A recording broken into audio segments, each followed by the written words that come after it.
Hello and welcome to What's Your Story. Thank you for joining us today. I'm Judy Morio, your host, and we have a fabulous guest. The guest is the author of this incredible book called Worthy. It's a really, really interesting novel, and she's won, as you can see from all the stickers, she's won all kinds of awards with this book. It's really a good read. So I'm going to just say welcome, Judy. Judy Salz is our author, and she's here with us. Hello, and thank you for having me. Well, I'm so glad you're here. So tell us about your book. Well, I'll tell you about why I wrote it first, because it's funny. Okay. Okay, I'm a retired physician, and being retired, I was bored. So I spent an awful lot of time shopping, which women love to do. And I spent a lot of time in a particular store buying clothing, and my daughter looked at me one day and said, "You got to do something else." I said, "Okay, what?" She said, "Write a novel." And there it is. Oh, that's why. That's why. Well, you did a very good job. I'm waiting for the next one. Oh, okay. Well, I'm thinking about it. I'm not sure I'm going to do that yet. It's a lot of work. Do you know, when I read the book, I didn't realize that you had been a physician. And I mean, it says it right on the back of the book. You'd think I would have seen that, but I didn't realize it. And I was thinking, how does she know so much about the medical world?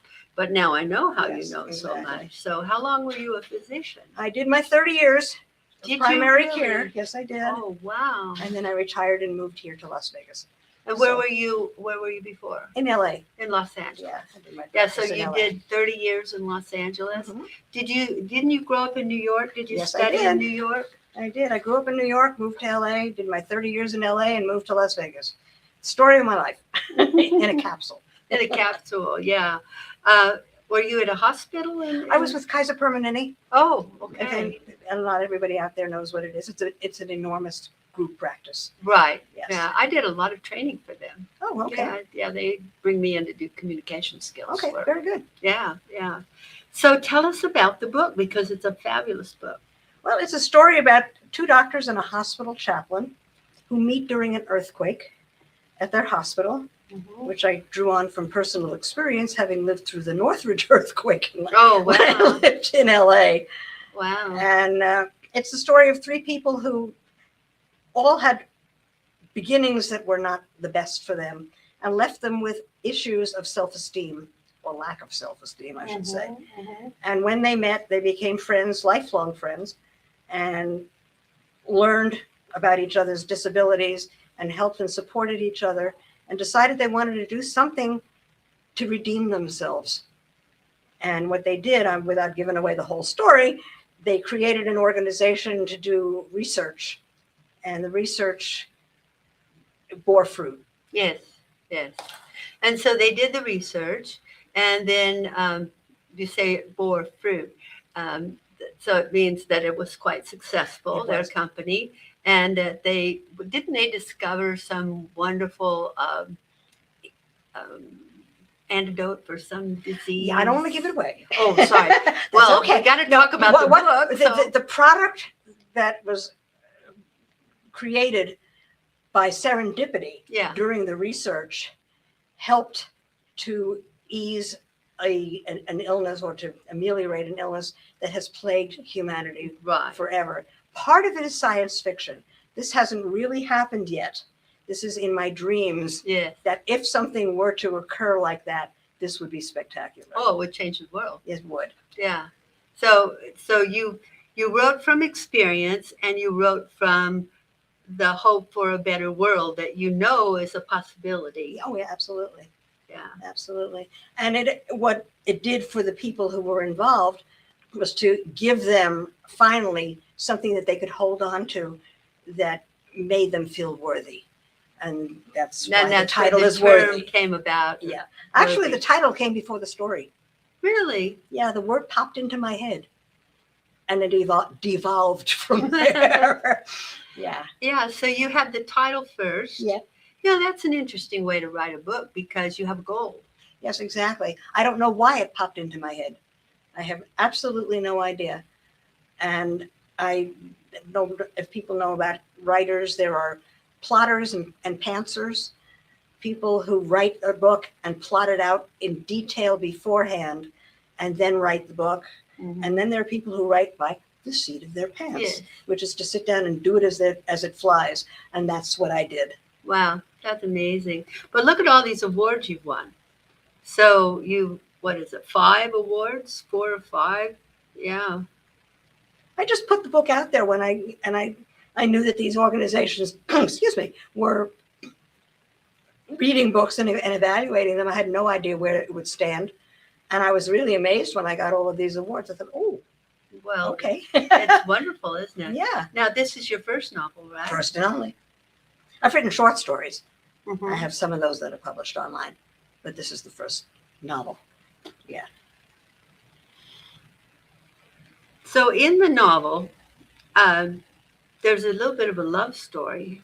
Oh, there are several. Yeah. So do you want to tell us about that without giving away the The people who met and married during this story were not the people that you would expect to find as a spouse.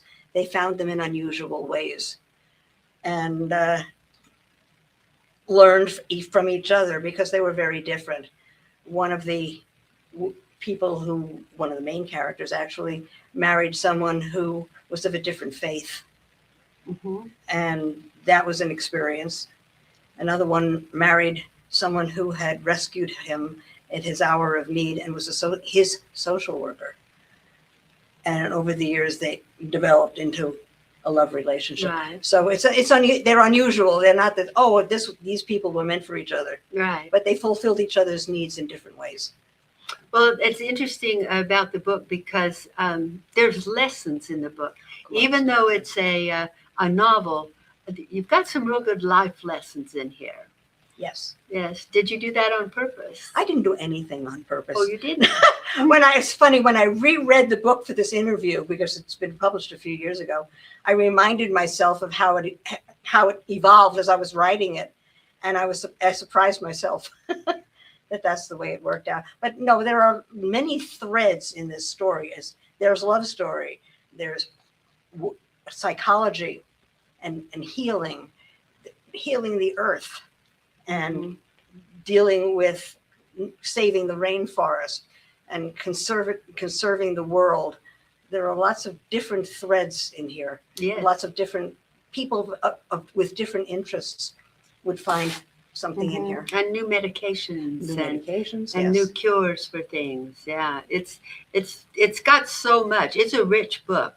When I started reading it, I wanted to know what was next. Thank you. Now, you're saying you didn't do any of this intentionally. So you didn't, you're saying you didn't intentionally kind of leave us with a cliffhanger at the end of each chapter? No, that I did.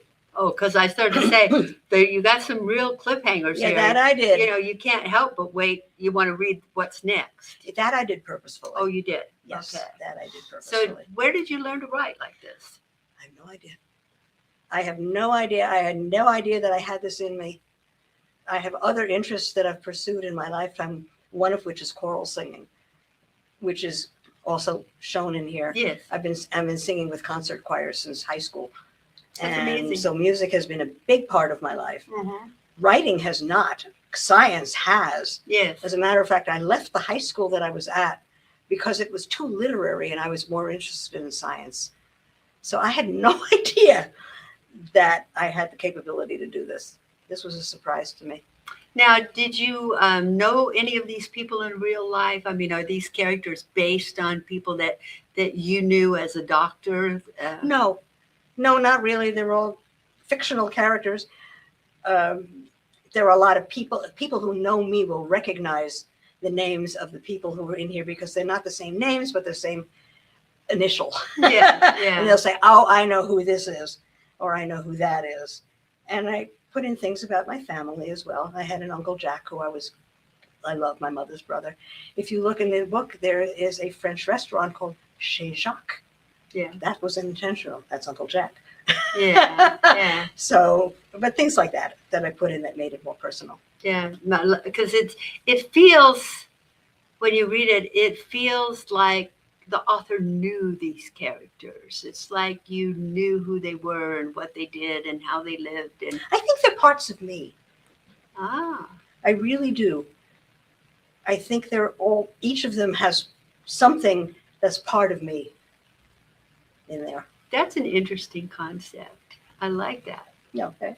Yeah, as you know, I write as well, and I find that I do that in books. I put in a part of a person something, the character is a certain way, and basically I'm describing myself. Yes. You know, And it's or- easier to do because you know yourself. Yeah, that's Exactly. true. Yeah, or maybe Yes. I'm describing how I feel about something. I have Yes. the character feeling that, or saying that. Is that the way you did it Yes. as well? Yes, exactly. I guess I'm a pantser. Oh, good. Okay. Yeah, because it's so well written that one just feels like you knew each of these people as you wrote about them. That was the interesting thing. I liked Jenny. I liked her a lot. Jenny is me. Is that who you? Jenny The is J you. is not by accident.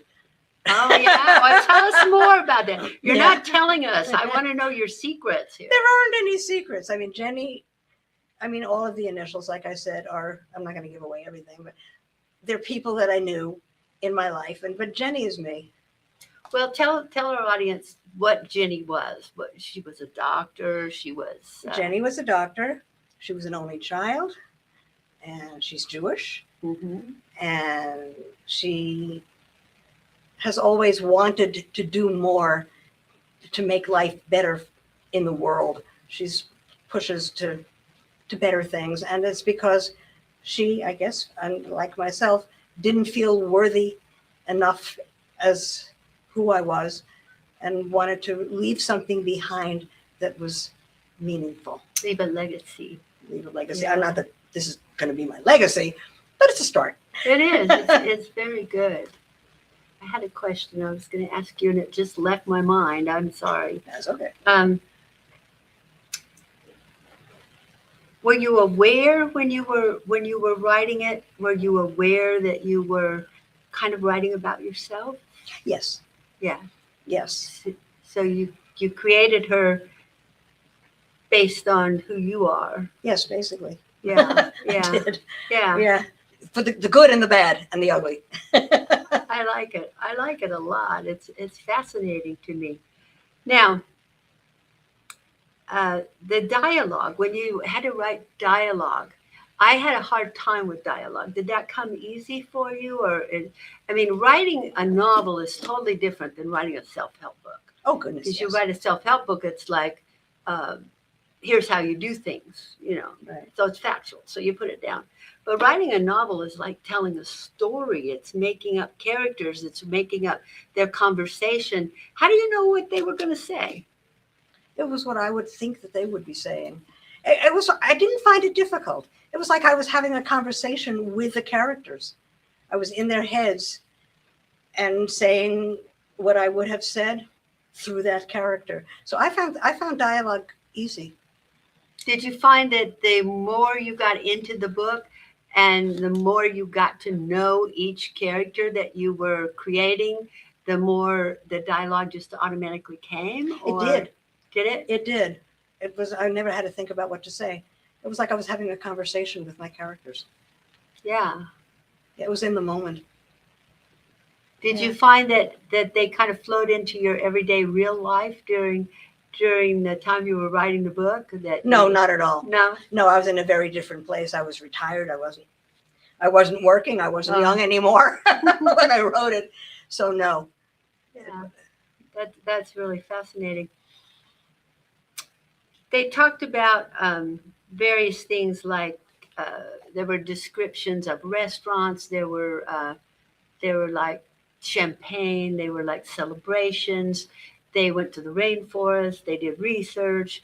They went through every phase of life. Now, how did you create the situations like, say, the rainforest? Have you been to the rainforest? No, I have not. But when I was in medical school, one of the things that we learned in pharmacology was the derivation of a lot of the drugs that are being used today came from plants, like digitalis is foxglove, and the opioids are poppies, and chemotherapy came from a different kind of periwinkles. So aspirin comes from the willow bark. Yeah. And so when you think about reading in the past about medicine men, before, centuries ago, it wasn't random. These people learned that if you made a tea from the willow bark, they were administering aspirin. They didn't know it, but they knew that the results were such that the people were comfortable or lost their temperature. So they knew what it was about. And you think about the rainforest now with being plowed under, all of these plants, all of the possibilities are being eradicated. Mm. And I feel very strongly that shouldn't be happening, because there's a plethora of information that's being lost. Yes. Because these plants will be lost, and no scientist will be able to evaluate what are the chemicals in there and what could they possibly do. And we're losing opportunities. And so that was one of the reasons that I included that. Well, it was very powerful. I was glad that you did put it in there. We're going to have to take a break, and right after the break, we'll come back and find out more about you and your careers. Okay. Okay. Yep. So we're on a break now, and thank you so much. We'll be right back.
Tip. Welcome back to What's Your Story. We're talking with Judy Salz about her incredible book, Worthy. I think you'll really enjoy this. It's a novel that will keep you on the edge of your seat all night long, or all day, or whenever you choose to read it. So, Judy, tell me about how you kept the momentum going with this book. I kept it going with accidents and incidents that were unexpected. And because as you're reading a book, or as you're writing a book, and you realize that the story is going along without anything to stop you, that it can get boring. Yes. So I said, how can I create incidents that will fill in the blanks, basically, with something that's more dramatic? Yes. And also revealing about the people to whom the accidents occurred. Mm-hmm. And it was engineered that way. Yes, yes. Yeah, It has a rhythm to it. The book has a rhythm to it. Did you, like, when you were writing, did you go back and like take out words that you thought, oh, this is, I don't need this. I need it to be more concise, or I need to change this story? No, I didn't edit as I went. I really didn't. I just wrote it out. I think that's the best way, don't you? Yeah, because otherwise you're second guessing yourself. Yeah, And then maybe you're losing something that you shouldn't have lost. exactly. So I think some people really damage their writing by editing after every chapter like that. yeah, no, I just kept plowing ahead. The one character that fascinated me the most, who I knew the least about, was the minister, Mhm. the chaplain, Mhm. because I knew very little about Christianity. I was raised Jewish. And I didn't know how he would react and how he would feel about his faith and what he's encountering in his life. And what's funny is I have a friend back from high school that I'm still in contact with. And when I sent him the book to read, his comment was, have you ever met a hospital chaplain? I said, no. He said, well, you nailed him. Really? And I went, oh, okay. Well, that's good. That's nice to know, because I was just doing it on instinct. I really did not know. You didn't interview any chaplains I or didn't try to find out how they behaved? Or... Not at all. Well, I'm just fascinated with all. the fact that you just kind of sat down and wrote this story. I did. Thank you, Amy. That's my daughter. Well, she told you to go do it, yes, right? Indeed. Yeah. Because it's really amazing. Now, it was interesting to me that you brought these people from different backgrounds together. That was on purpose. Like one had a life that was perfect and one had a very troubled life, and the chaplain was somebody altogether different, and then they all were in this earthquake. And I mean, yes, that was on purpose, because the point of worthy is that it has nothing to do with your upbringing. It has nothing to do with anybody from any walk of life can have the same traumas. They just present differently. Yeah. Do you think a lot of people don't feel worthy? Yes, I think so. And so I think we've all had our traumas in our lives, myself included. And you come back thinking, well, what could I have done better, or what didn't I do that I should have done, or how did this happen to me? I've heard people say that. Yes. I know, what did I do to deserve this? And there is no deserving. You don't deserve anything you get. It happens, and then you have to deal with it. But to blame yourself for everything that happens in your life is self-defeating. Yes, it is. And yet it's amazing how many people do. Yes, that's why there are a lot of psychologists. That's why there are a lot of antidepressants out there. Yeah, I mean, life isn't easy. No. Life isn't easy for any of us. I don't think anybody realizes how hard it is until we get to be older, and then we look back and we go, wow, how did we live through that? 20/20 hindsight. Yeah. Absolutely. As you're living through it, you're too busy living it to analyze it. I think you really need to have the time to sit back and relax and say, okay, let me review this. Let me see what I did, or how I did it, or how I could have done it differently. And a lot of the dialogue, a lot of the interaction between the characters in the book comes verbalize from that that. reflection. Yeah, verbalize that. Wow, that's very interesting. Yeah. You were evidently, 30 years as a physician. Tell me about that. I mean, it happens day by day. It's Yeah. amazing. I mean, there are certain patients that stand out and certain situations that stand out. But the thing that fascinated me about medicine, or at least internal medicine, which is what I did, is that every time you walk into an exam room, you have no idea who's there, what they need, what you're going to meet. And it's a challenge. So it's a daily challenge. Is there something that I'm missing? Is there something that in this patient's presentation that I should pick up on? I mean, they're not all colds and sore throats, obviously. Yeah. But I mean, it's a challenge. Well, I could see in your writing, I could see that you knew what you were talking about, that you knew what those challenges were, that you knew that these people came to you for all kinds of different reasons. And in the writing, you can feel that the doctors know that there has to be a change. There needs to be something happen. And yet at some point, they're not sure exactly what, but they make it happen anyway. Yeah, well, I mean, that's the point of medicine to me, is helping people feel better. And it's what's obvious is obvious, and what isn't.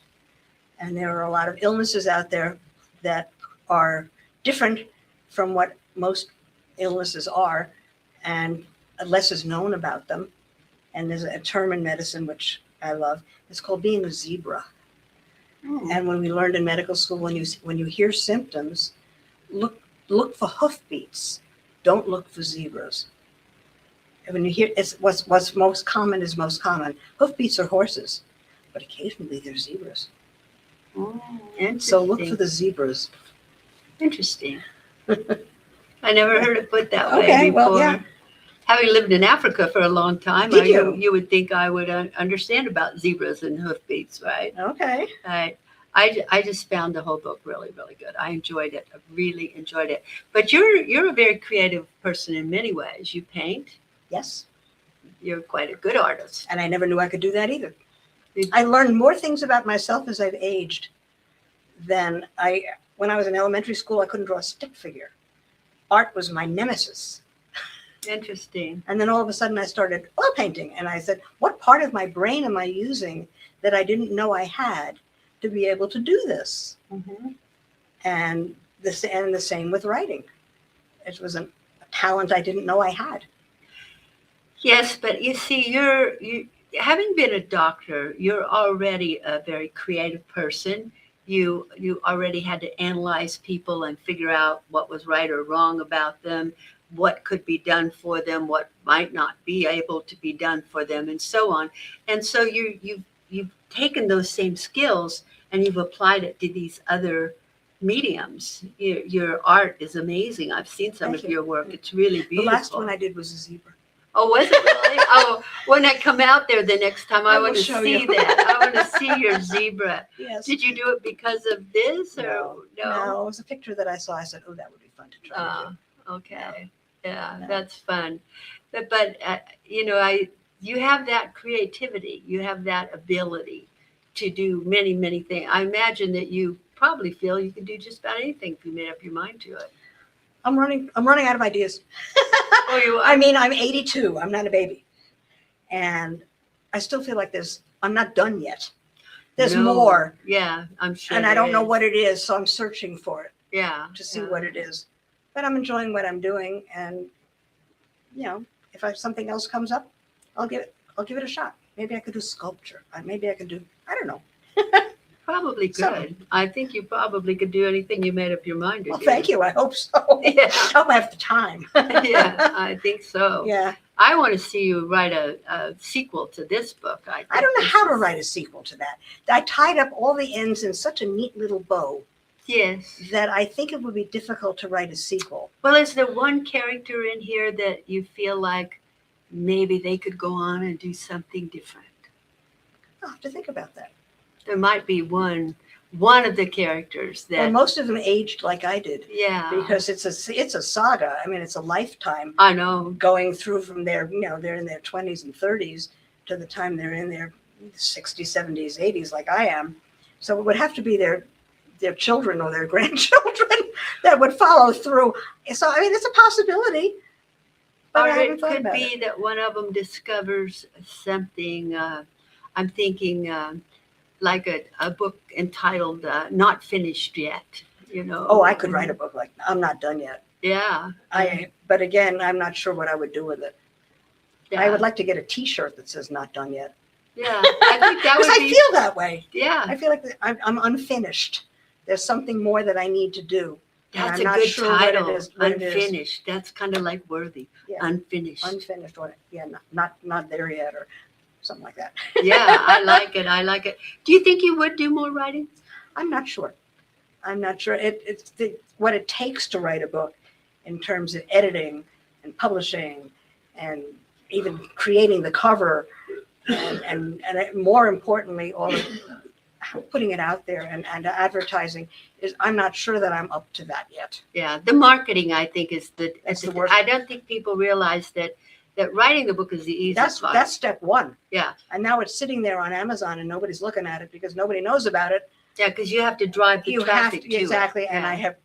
I don't know how. I guess I needed somebody to guide me to do that because I really think that, I mean, I'm bragging, but I think that there's a lot in there that people would read and enjoy. And the reviews that I've gotten on Amazon have been outstanding. Yes. And it's like, oh, well, why don't more people want to read it? Because they don't know about it. Exactly. They That's don't why. know about it. So Exactly. the next thing is to make a plan on how to get people to know about it and drive traffic. Probably Yeah. through social media, I would think. Maybe you can help me with that. I probably could. I'm serious. I probably Because I could help you need with a that. helping hand. I Yeah. need somebody to hold my hand and show me how to do it. Because I don't think it's a book that you want to let sit and not have people read. I think I think people have to read this book. Well, thank you. It's like I said, you kind of almost forced me to read it, but I Yes, I did. but I shamed you into it. yes, you did. But that's okay because when I read it, I couldn't put it down. I just enjoyed it, That's great. Thank And you. and when you can get immersed into a book to where you forget your troubles, you forget what's going on out there, you forget about the hassles of everyday life, it's good for you to do that. Absolutely. And this book is that way. When you're involved in it, you're not thinking about those other issues you have, or the fact that the floor didn't come and the chairs aren't there and Right, whatever. exactly. It's good. I really, really, really enjoyed it. And I'm not giving it credit with my interview for you because I don't know how to ask you questions without giving the book away, like you say. Well, ask me. The worst I can say is no, I won't tell you. You already said that. Well, I mean, And if I give it away, then and- why read it? yeah, exactly. And we're running out of time Okay. anyway. But the book is good, and I want the public to know that it is an exceptionally good book. It's well written. I think your background as a physician made a major difference in writing the book because you know what you're I writing would have said about. so. Yes, exactly. I Yeah. know I can write what I know, Yeah. and that's what I know. Yeah, and Yes. you know things that the average person doesn't know about the medical profession, and I believe that it taught us things by reading it as well as the enjoyment of reading it.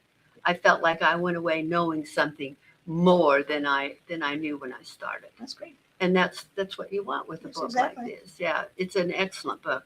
I really want to thank you for being here today. Thank you for having And me. I hope when you get your next book, we'll have you back. Okay. Maybe I'll 3 years push you from now. with Okay, we'll or figure it out. maybe we could show your artwork. I would love to do that. Yeah, because some of your artwork Thank you. is I outstanding. would love to do that. And I love creative people because creative people aren't just creative in one field. We have a tendency to do a lot of things. We do art, we do sewing, we do writing, we do poetry, we do journaling, we do all Mhm. kinds of things. Yes. And sometimes somebody gets pigeonholed into one thing. Oh, she's a writer. And we don't realize, oh, she may have painted that fabulous painting that's going to sell for millions of dollars or something. And it's funny you when know? you say that. People always ask me about my artwork. Will you sell it? And to me, they're like my children. know. I say, I can't know. It's mine. It's my know. baby. I did that. It's You- funny. I can't imagine selling my artwork, but people do, obviously. Well, I hear you say that, and I'm listening to my sister in my head because I had a sister that was an incredible artist, Okay. and she wouldn't sell her work. She wouldn't even show it in shows. Oh, I would be happy to show it. I'd be happy to share it and have people enjoy it. Yeah. And it's not that I want a pat on the back. It's like, to me, art is magic. I was talking to somebody about that the other day. I don't know if we're running out of time. With the pencil drawings that I'm doing now. And to me, it's like magic. I'm starting with a blank piece of paper, and look what's on it now. I know. Now, how did I do that? And this was like magic. You started with the blank here, too. Yes, I guess so. Yes, you Yeah, did. I did. This didn't exist before it existed. You just got to remember you're a magical person. Thank you, Judy, for being here today. Thank you. I really appreciate it. And thank you for being with us today. Go out and get a copy of this book. It's called Worthy, and it's well worth your time to read it. So find it. It's on Amazon. You can get it right on Amazon, and you're going to love it. It's a great story. It's got all kinds of lessons in it, as well as being just a good read. So get it. It's by Judy Salz, and we'll see you again real soon.